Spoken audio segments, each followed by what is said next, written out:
meus irmãos, bom dia, graça e paz, tudo bem?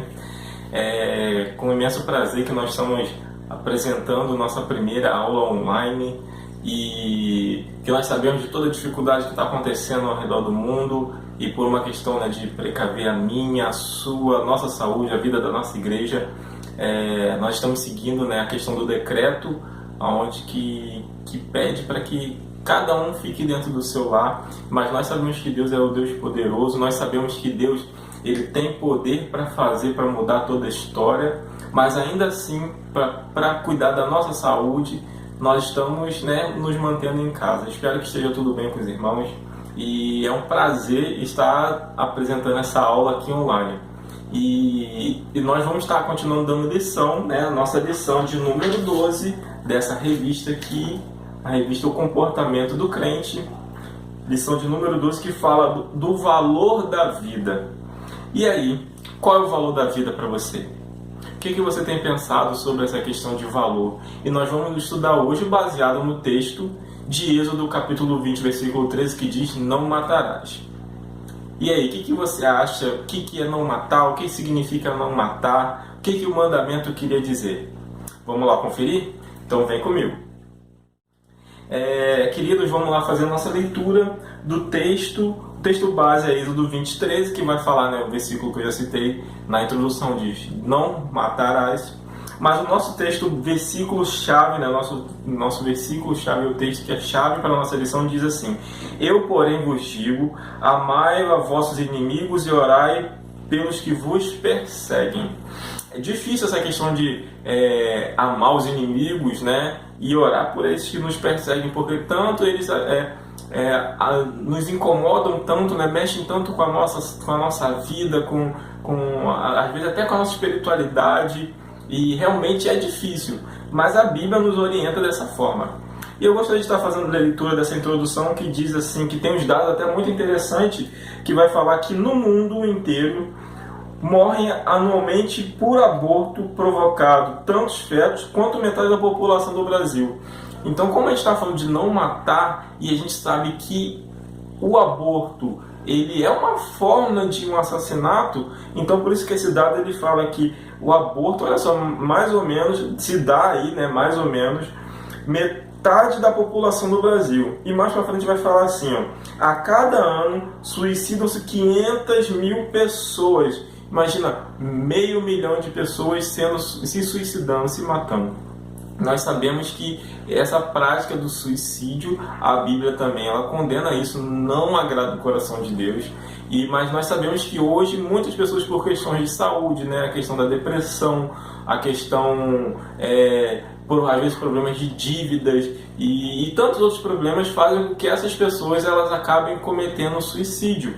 E aí tem um dado que eu não sei dizer de quanto tempo que é, né, aí o que se estima, mas aqui diz que mais ou menos 500 mil pessoas elas se matam durante um ano, a cada ano. Imagine, cada ano 500 mil pessoas, a cada ano 500 mil pessoas, e assim vai, e pessoas morrendo, principalmente muitas delas sem a presença do nosso Senhor. E um outro dado que fala que na década de 80, mais de 40 mil pessoas sofreram pena de morte.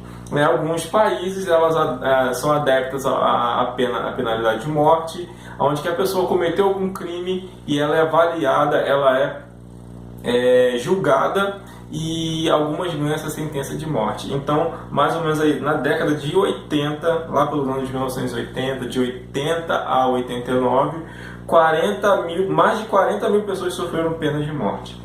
Também há um fato muito interessante, é uma questão histórica, que o ditador comunista chamado Stalin, ele exterminou pelo menos 17 milhões de pessoas por fome, expurgos sangrentos. Olha só, o comunismo também na época era uma questão muito radical. Eu não vou entrar nesse assunto, nesse mérito, né, de entrar nesse assunto, mas olha a quantidade mais ou menos de pessoas, 17 milhões de pessoas. Dia após dia, pessoas elas estão morrendo, as outras pessoas não reconhecem realmente o valor da vida. E por isso que nós vamos estar estudando essa lição onde que fala o valor da vida. E eu te perguntei, qual é o valor da vida? Quanto que vale uma vida? E isso é importante para a gente pensar como nós somos cristãos, nós temos que pensar muito nessa questão. E a revista também fala assim, chama atenção ao fato que os dados mencionados ainda deixam de fora, olha só, deixa a violência urbana, seja de trânsito, seja da criminalidade descontrolada de todo mundo, e especialmente no Brasil, e toda a onda de violência entre as pessoas manifestas nos assassinatos, chacinas de toda sorte de dano à vida humana. Então, essa pesquisa que foi falada aqui, que metade da população morre, questão do suicídio, teve da questão do aborto, da questão também da morte de fome pelo comunista, deixa de fora a violência urbana, ou seja, as brigas de trânsito, as brigas também às vezes dentro de casa, entre marido e mulher, ou pais e filhos, deixa de fora uma sequência de pessoas, um grupo muito pequeno, né?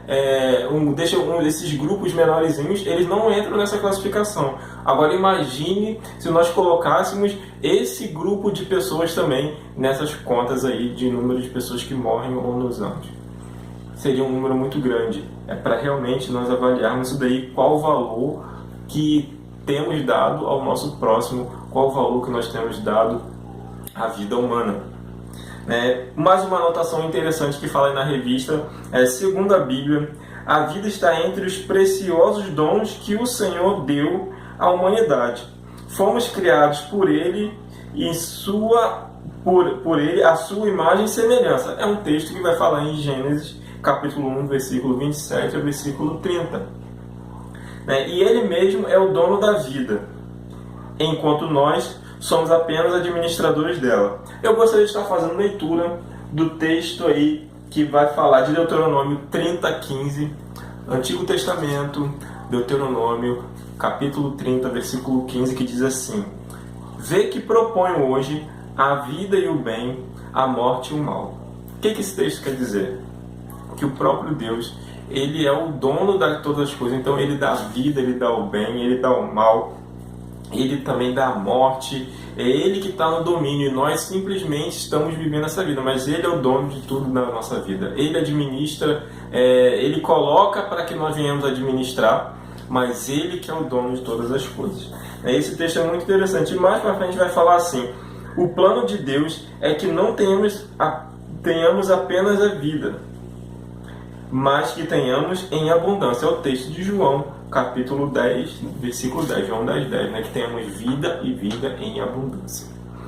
E nós vamos estudar hoje 3 pontos que eu denomino que são esses pontos importantes na nossa lição, que vai falar assim.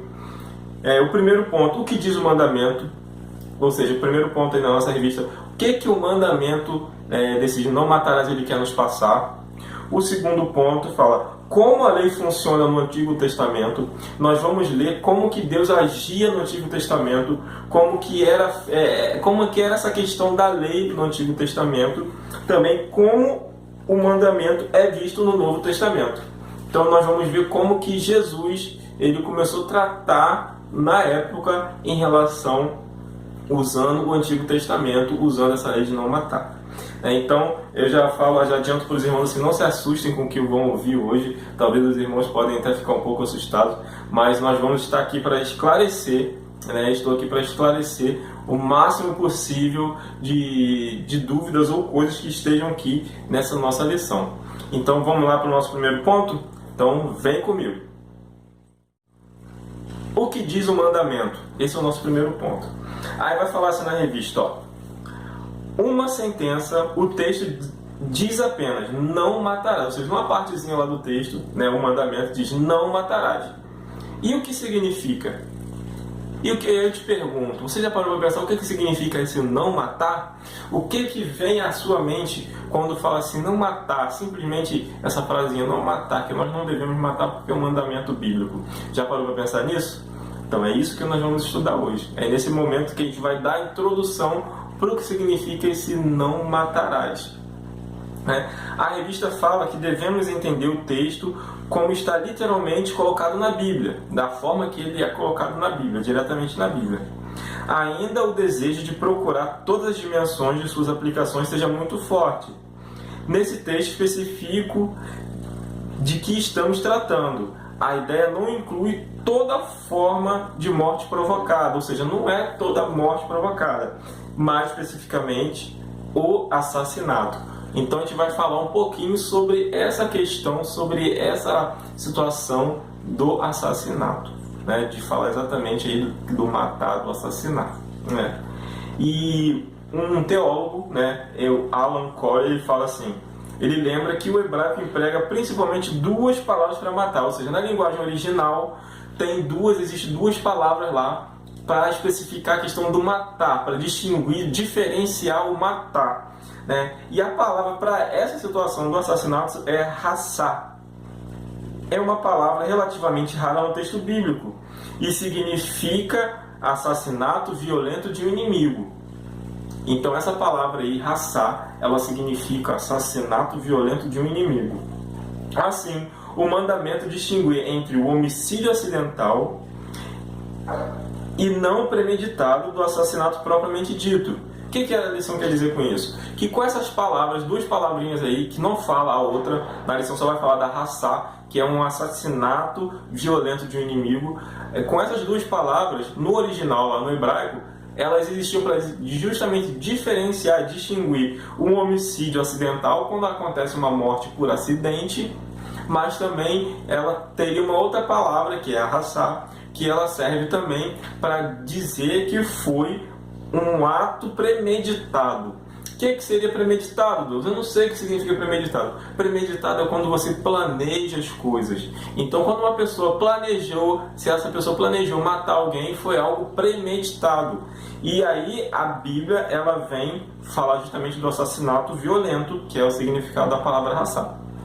E aí fala, a lei considera assassinato a morte praticada como premeditação, que é um texto que vai estar lá em Êxodo 21:13. Os irmãos depois também podem estar lendo em casa. Peguem a Bíblia, aproveitem e vão lendo depois as passagens bíblicas. Algumas eu vou estar lendo aqui, outras não, mas os irmãos podem estar lendo aí. Êxodo 21:13, que vai fazer uma menção lá sobre essa questão do assassinato com premeditação, quando é planejado, ok? Dando continuidade, havia em Israel cidades de refúgio para que os suspeitos de morte pudessem encontrar proteção enquanto guardavam o julgamento. Entretanto, ou seja, dependendo da situação, né, ficava lá nessa cidade.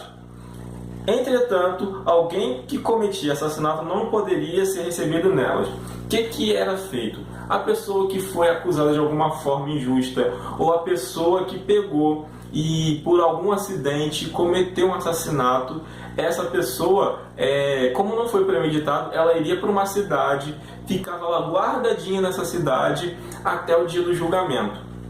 Mas se a pessoa planejou assassinar a pessoa, vamos supor, se pegou e pensou assim, vou pegar e vou matar aquela pessoa, vou fazer assim, vou esperar ela chegar em casa, ou então vou esperar ela passar na rua e vou matar, vou dar uma facada, dar um tiro, seja o que for. Se a pessoa ela fez isso, se ela planejou, ela não tinha mais direito nenhum de aguardar o julgamento, ela já sofreria a pena de morte. Isso vai falar aí, isso vai ser citado em Êxodo, tem, se eu não me engano, em Levíticos também, tem algumas passagens que vão dizendo, cada um diz de uma forma, mas todas com esse intuito de explicar de que se a pessoa se ela não tivesse culpa, ela iria para a cidade de refúgio, ficar lá guardadinha, esperando o julgamento. Se caso ela fosse uma pessoa culpada, já realmente com aquele sentimento de culpa que ela fez, cumpriu o assassinato porque ela quis, que ela planejou, então ela não teria mais direito nenhum em pegar e ir para essa cidade e aguardar julgamento. Ela já seria morta ali mesmo. Então, mais pra frente vai falar, deixa eu ver, esse texto que vai citar em Deuteronômio também, 19.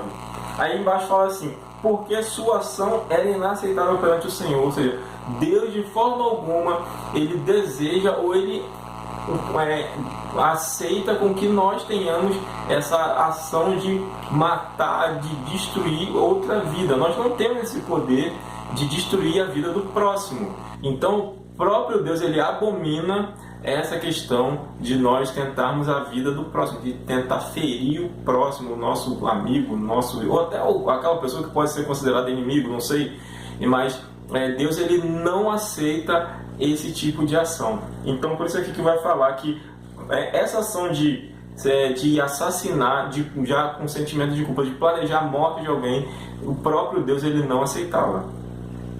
Em Gênesis 9:6, né, temos a manifestação clara da vontade de Deus. Se alguém derramar o sangue do homem, pelo homem se derramará o seu, porque Deus fez o homem segundo a sua imagem. Nós somos feitos imagem e semelhança do Senhor, e Deus de forma alguma aceita com que eu, que você ou que qualquer outra pessoa tente contra a vida de outra, assassine, mate essa pessoa. Então Deus ele abomina essa situação, né? Então o que diz o mandamento aqui, como foi já falado, esse não matar? Aí refere-se muito à vida do próximo, ou seja, né, para nós entendermos aí que por que de não matar dessa frase, é que justamente Deus ele abomina o assassinato, Deus ele abomina a nossa ação contra a vida de outra pessoa.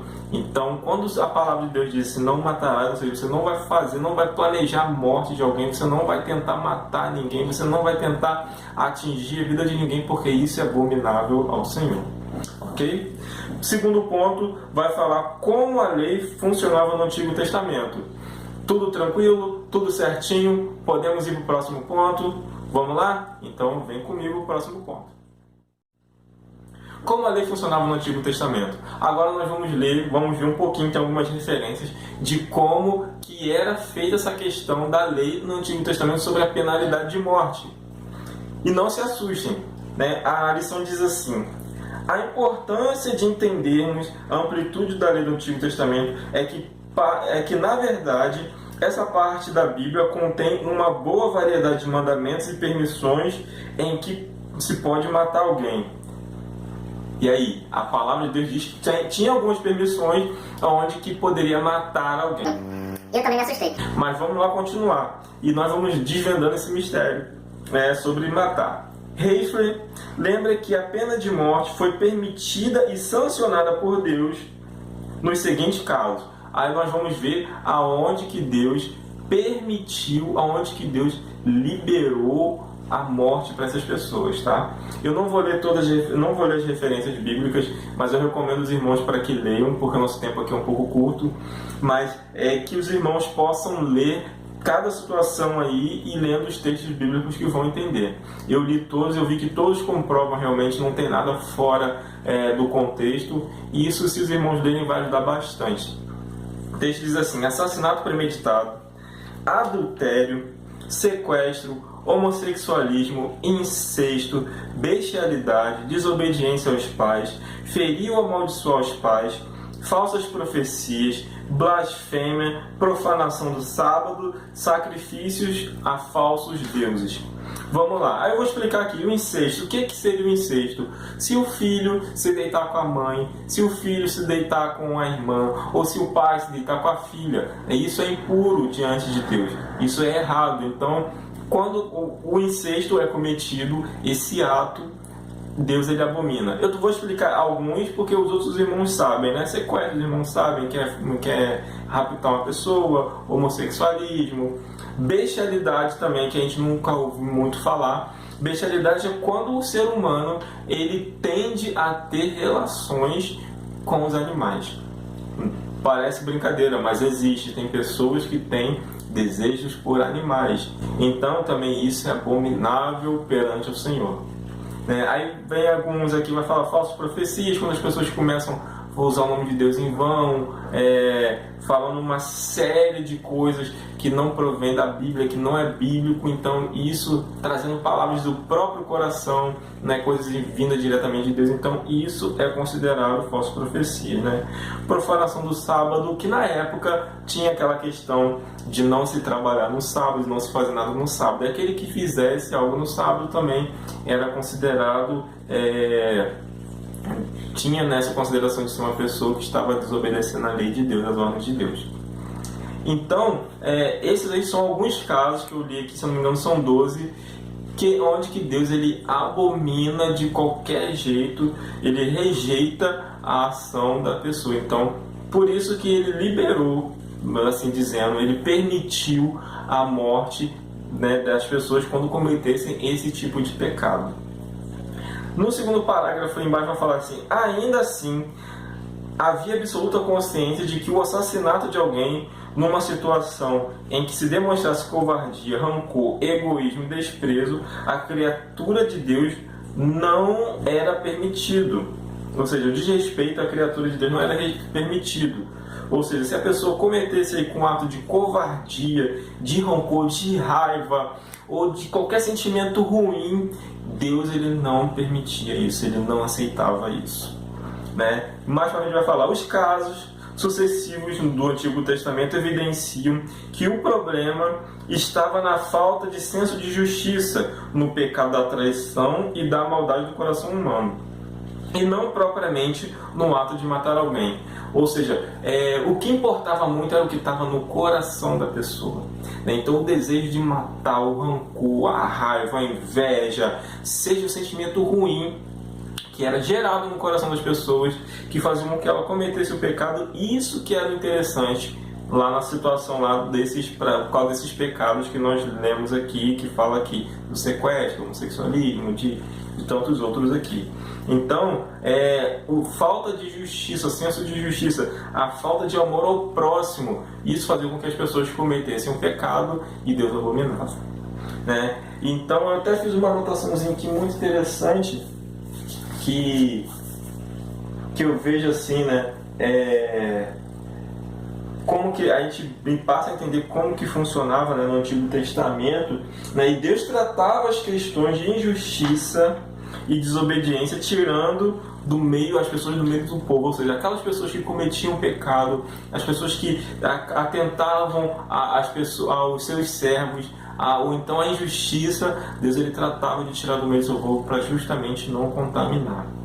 Imagine se existe um assassino dentro do povo, Deus tratava de tirar. Se existe aquela pessoa que era um falso profeta que blasfemava contra Deus, ele tratava de tirar. Né? Então por isso que Deus permitiu, sancionou de certo modo a morte para algumas situações. Ou seja, não era que Deus saía matando todo mundo em todo momento, não. Cometeu certos pecados, cometeu certas situações lá no Antigo Testamento, Deus ele tratava de limpar no meio do seu povo. Ok? Pronto para o terceiro ponto, para a gente já quase concluir? E o terceiro ponto diz assim: como o mandamento é visto no Novo Testamento? E aí, o que vocês acham? Como que ficou essa situação do Antigo Testamento? Como que Jesus ele tratou as leis do Antigo Testamento no Novo Testamento? Vamos conferir? A lei dizia: olho por olho, dente por dente. Jesus declarou que não veio para abolir a lei, mas para cumpri-la. Ou seja, Jesus ele veio para o seguinte: eu já falei, eu acho que para os irmãos, que ele não veio para anular o Antigo Testamento, para anular os 10 mandamentos, mas muito pelo contrário, ele veio para cumprir todas as leis que dizia no Antigo Testamento.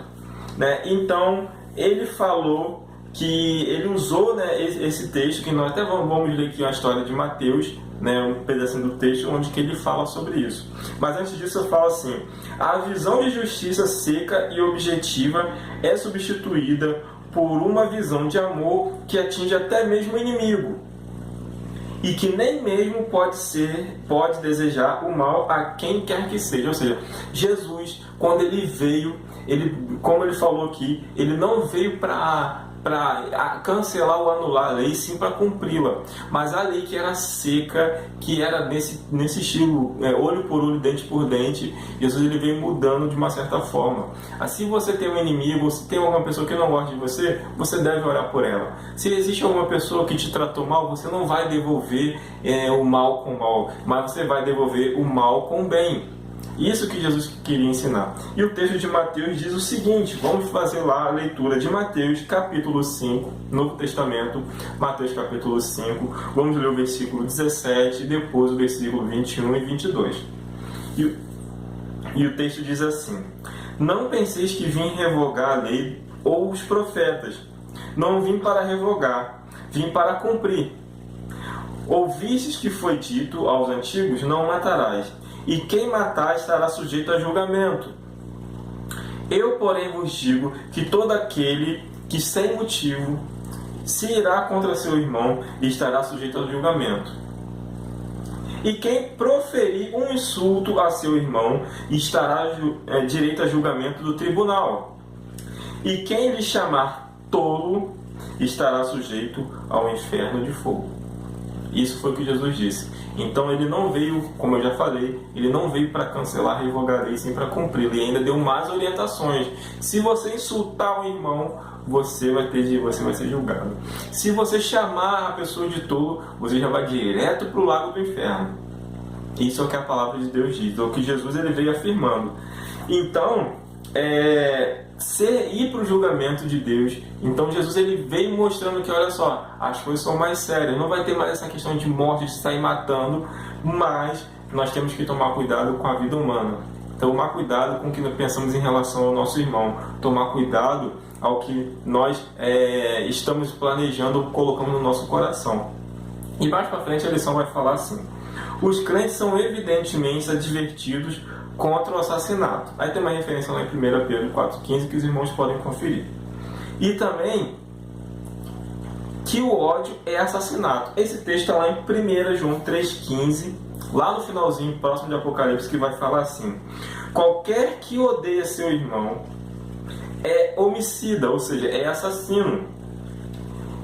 E vós sabeis que nenhum homicida tem a vida eterna permanecendo nele, ou seja, permanecendo em si. Aquela pessoa que cometer esse ato aí de homicídio, ou seja, de assassino, olha só como é que é interessante, que se você odeia, se você tem esse sentimento no seu coração, você e eu já somos considerados assassinos, ou seja, a vida dessa pessoa já está em nossas mãos. Então, é assassino, e ainda nós sabemos que a vida não vai durar muito tempo. Por quê? Deus ele vai tratar de ceifar essa vida, porque faz mal para o seu povo, faz mal para o próximo, né? Então, continuando aqui, vai falar assim: homicídio é uma das marcas do ímpio. Romanos capítulo 1, versículo 29, diz assim: cheios de toda injustiça, malícia, avareza e maldade, possuídos de inveja, homicídio, contenda, dolo e magnanimidade, sendo difamadores. Isso são características de pessoas ímpias que não têm Jesus no coração. Mas se nós começarmos a cometer esse homicídio, ou seja, ser um assassino, né, nós vamos ter essas características de pessoas de que não são de Cristo. Ou seja, uma pessoa que não conhece Jesus, ela tem essas características cheias de injustiça, de malícia, de avareza, fala aqui de maldade, possuído de inveja, homicida, o desejo de matar, o desejo de realmente acabar com a vida do outro.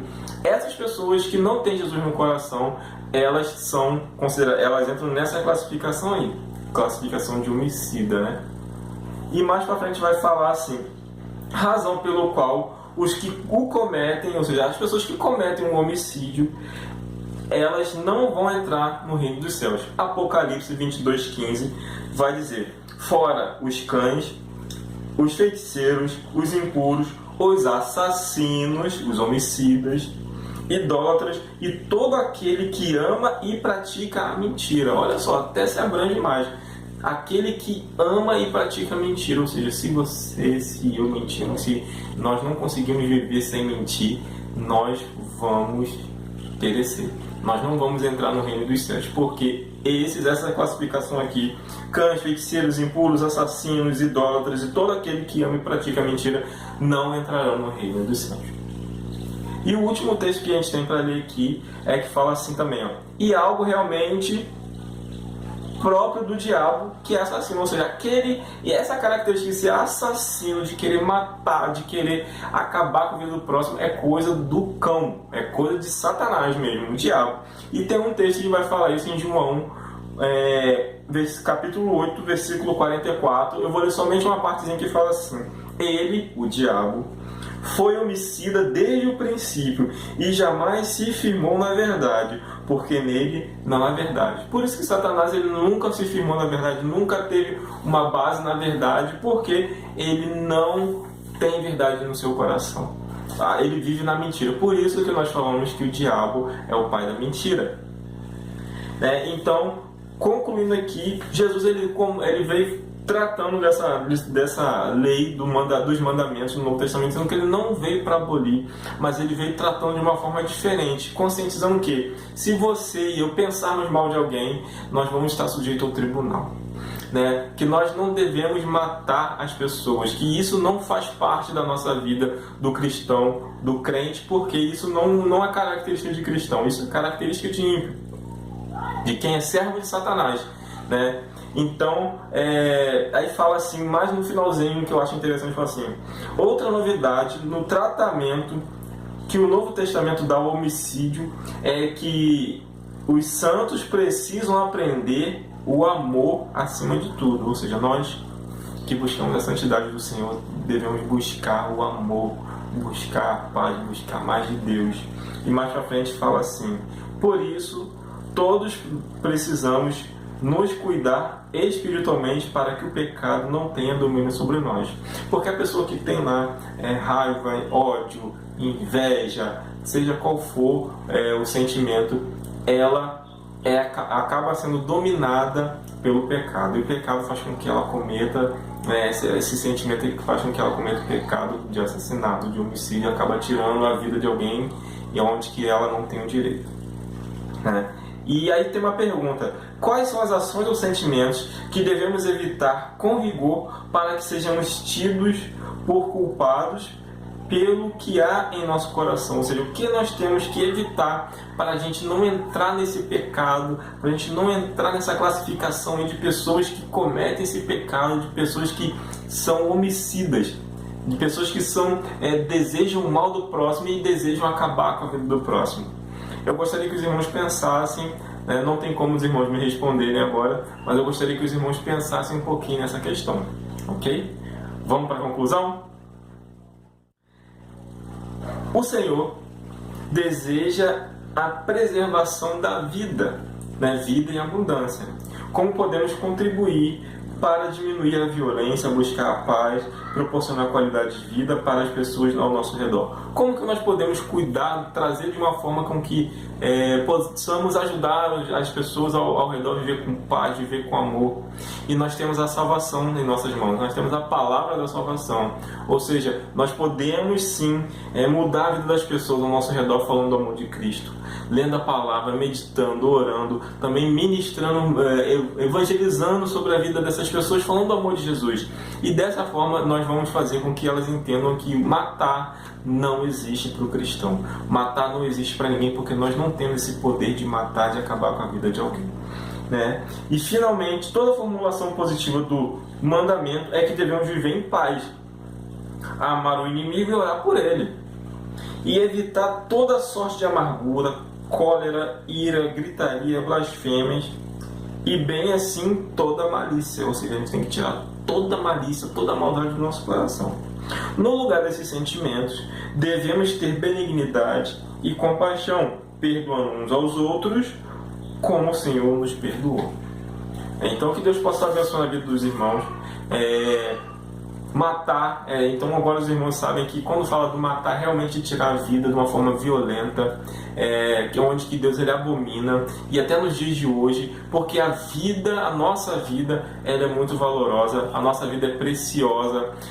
Como eu já falei para os irmãos, nós somos de propriedade peculiar do Senhor. Então Deus ele nos ama, ele não quer que tenhamos uma vida de pecado, uma vida onde que o desejo homicida de matar, de acabar com a vida dos outros esteja na nossa vida, no nosso coração, porque isso é característica daquele que não conhece o Senhor Jesus Cristo.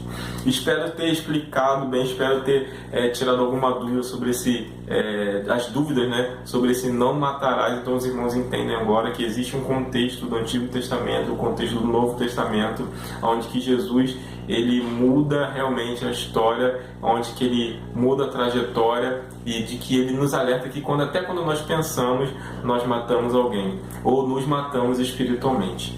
Então que Deus possa continuar abençoando a vida dos irmãos, que estejam sempre assistindo nossos cultos. Nós temos feito com carinho e nós temos sentido a presença do Senhor nos cultos, fazendo essas gravações para ministrar a palavra do Senhor para os irmãos. Então que Deus abençoe, que estejam prontos também para o nosso próximo domingo. Se nós não pudermos ir, para nossa congregação, nossa igreja aqui. Vai ter um outro vídeo também falando sobre a nossa próxima lição. Que Deus abençoe a vida, a casa dos irmãos, e dizer que nós amamos muito vocês, que a igreja, a congregação do Parque da Luz ama você. Grande abraço e até a próxima.